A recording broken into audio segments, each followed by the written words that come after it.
5.2 मधलं fourth problem. Prove that the line joining the mid points of the sides of a quadrilateral form a parallelogram. पॅरलेलोग्रामचा इथं symbol टाकला आहे. हा एक ABC कुठलाही एक क्वाड्रिलॅटरल आहे.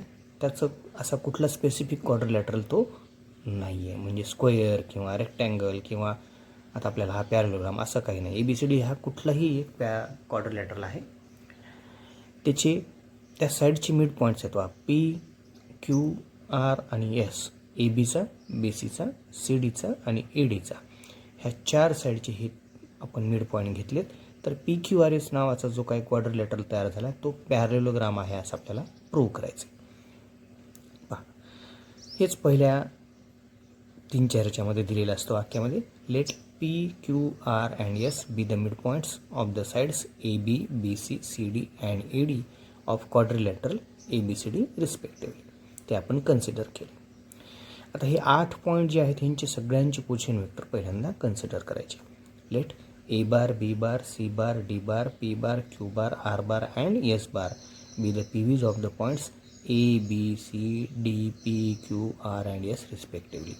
सगळ्यांचे पोझिशन वेक्टर काय केले, कन्सिडर केले. आता जे आपल्याला मिड पॉईंट आहेत त्या सगळ्यांचे मिड पॉईंट आपण काय करायचे, फॉर्म्युले वापरायचे. P कुणाचा मिड पॉईंट आहे, ABचा. Therefore P bar is equal to काय आलं, A bar plus B bar divided by 2. Q BCचा मिड पॉईंट आहे म्हणजे Q bar is equal to B bar plus C bar divided by 2. R हा CDचा mid point आहे म्हणजे C bar plus D bar divided by 2. S हा ADचा mid point आहे म्हणजे A bar plus D bar divided by 2. आता आपल्याला जो आपल्याला पॅरलेलोग्राम प्रूव्ह करायचा आहे PQRS, आपल्याला पॅरलेलोग्रामचा वैशिष्ट्य माहिती, कॅरेक्टरिस्टिक. समोरासमोरच्या साईड त्याच्या काय असतात, इक्वल व्हेक्टर असतात, म्हणजे पॅरलली असतात आणि त्यांची मॅग्निट्यूड सारखी असते म्हणून ते काय असतात, व्हेक्टर इक्वल. आपण PQ आणि SR इक्वल दाखवू, म्हणजे व्हेक्टर इक्वल दाखवू, आणि PS आणि QR हे दोन व्हेक्टर इक्वल दाखवू.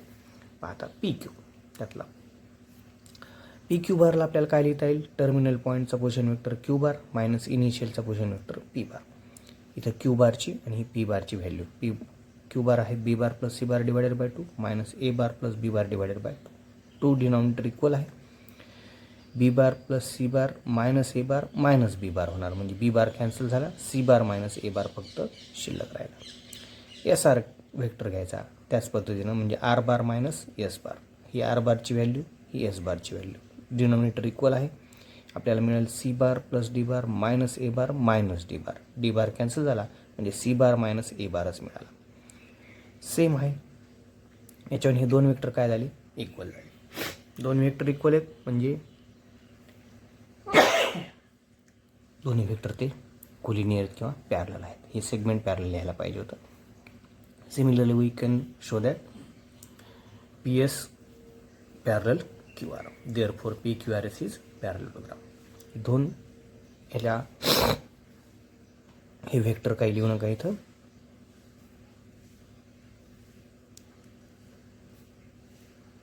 समोरासमोरच्या साईड्स पॅरल दाखवल्या आपण, त्याच्यावरून quadrilateral PQRS is a parallelogram हे आपण प्रूव्ह केलं. फिफ्थ पहा आता. फिफ्थ थोडासा मोठा आहे, हा छोटा होता. D divides D and E. D and V divide DEVIDES divides BC and CA of triangle ABC in the ratio 2:3. Find the position vector of the point of the intersection of AD and BE and the ratio in which this divides AD and BE. D आणि E, D आणि E, BCला आणि ACला, CAला, sorry BCला आणि CAला कुठल्या याच्यामध्ये divide करतोय आपल्याला, 2:3 मध्ये. तर हा जो काही पॉईंट ऑफ इंटरसेक्शन P घेतला आहे आपण त्याचा पोझिशन वेक्टर घ्यायचा आहे आणि तो ह्या ADला आणि BEला कशामध्ये, AD आणि BEला कुठल्या रेशोमध्ये डिवाइड करतो ते सुद्धा आपल्याला काढायचं. Let AD and BE intersect at P. ह्या P मध्ये इंटरसेक्ट होतं हे असं आपण कन्सिडर केलं. हे जे काय आता 5-6 पॉईंट आहेत त्या सगळ्यांचे पोझिशन वेक्टर घेतले. Let A bar B bar C bar D bar E bar and P bar be the PVs of the points A B C D E and P respectively. आता D आणि E, B C आणि C ईला internally 2:3 divide करतात हे दिलेले आपल्याला. ती sentence लिहून टाकलं. Internally in the ratio 2:3. इथं हे पान मोडपला गेलेलं 2:3 पाहिजे. सेक्शन फॉर्म्युला वापरलं तर D bar is equal to काय आला मग 2c bar plus 3b bar divided by 2+3. 2:3 असल्यामुळे इथं 2 आला, इथं 3 आला. बी सी सेगमेंट असल्यामुळे सीचा टर्मिनल पॉईंट नंतर बीचा. हे 3+2 काय झाले 5. 5ने मी इकडं मल्टिप्लाय केलं तर 5d bar is equal to 2c bar plus 3b bar आलं. बरं, तर ई हा सी एला 2:3 मध्ये डिवाइड करतो, म्हणजे E bar is equal to 2a bar plus 3c bar divided by 2+3. त्याच पद्धतीने ह्या 5 झाला, इकडं मल्टिप्लाय केलं तर 5e bar is equal to 2a bar plus 3c bar आला. तर हा 5d बार मायनस 3b बार ह्या दोन्हीमध्ये काय केलेले मी सी बार काय मिळतो ते काढला आहे. याच्यावरून सी बार काय मिळेल, हा इथला जो 3b बार होता तो इकडं आणला, म्हणजे 5d bar minus 3b bar is equal to 2c bar आला. इथला 2a बार इकडं आणला, 5e bar minus 2a bar is equal to 3c bar आला. आता हे 3 आहे तिथं 2 आहेत, हे मला कॅन्सल करायचे. त्याच्यासाठी काय केलं मी ह्याला ह्या इक्वेशनला थोडक्यात 3 मल्टिप्लाय केलं, ह्याला 2 मल्टिप्लाय केलं, हे इथं त्याच्यावरून आलं आहे की नाही. इथं 3 मल्टिप्लाय केलं तर हे 15d बार झाले minus 9b bar is equal to 6c bar. इथं डिवाइड केल्यामुळं 2 डिवाइड करायचं आपल्याला, म्हणजे 10e बार झाले minus 4a bar is equal to 6c bar. दोघांची RHS इक्वल आहे म्हणून ह्या दोघांची LHS काय घेतली आपण इक्वल घेतली.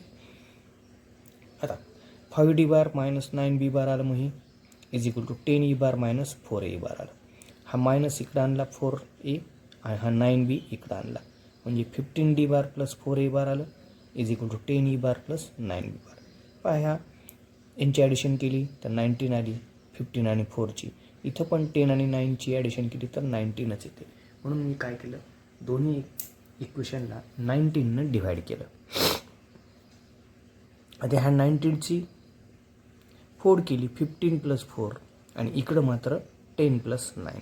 आता इकडच्या याचा अर्थ काय झाला, जो कोणता इथला पोझिशन वेक्टर आहे तो किंवा जो पॉईंट असेल तो, इथं डी आणि इथं ए आहे, याचा अर्थ ए डीला इंटरनली पॉझिटिव्ह होऊन इंटरनली 15:4 मध्ये डिवाइड करतो, आणि तोच पॉईंट बी ईला इंटरनली 10:9 मध्ये डिवाइड करतो. बरोबर आहे. तर मग तो पॉईंट कोणता आहे, ए डी आणि बी ईचा पॉईंट ऑफ इंटरसेक्शन जो आपण कन्सिडर केलेला आहे तो पॉईंट कोणता आहे आपल्याजवळ पी ए आहे की नाही.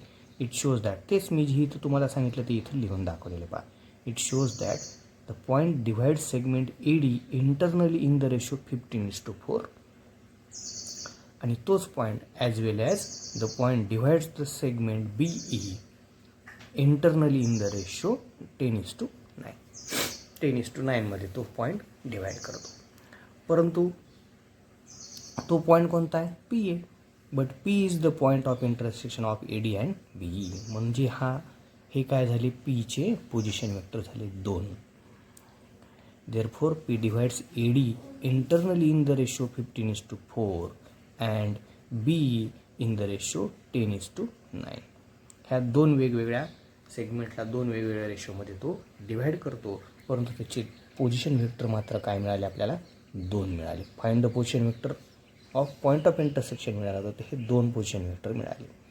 Therefore the P V of the point of intersection of A D and B is, हे 2 पोझिशन वेक्टर आपण त्याचे लिहिले. आपल्याला ते दोन्ही गोष्टी विचारलेल्या होत्या. पोझिशन वेक्टर आपल्याला काढायचं होतं आणि रेशो पण पाहिजे होता, तर हा रेशो आहे वेगवेगळा आणि तेही त्याचे पोझिशन वेक्टर झाले. ठीक आहे, थांबू.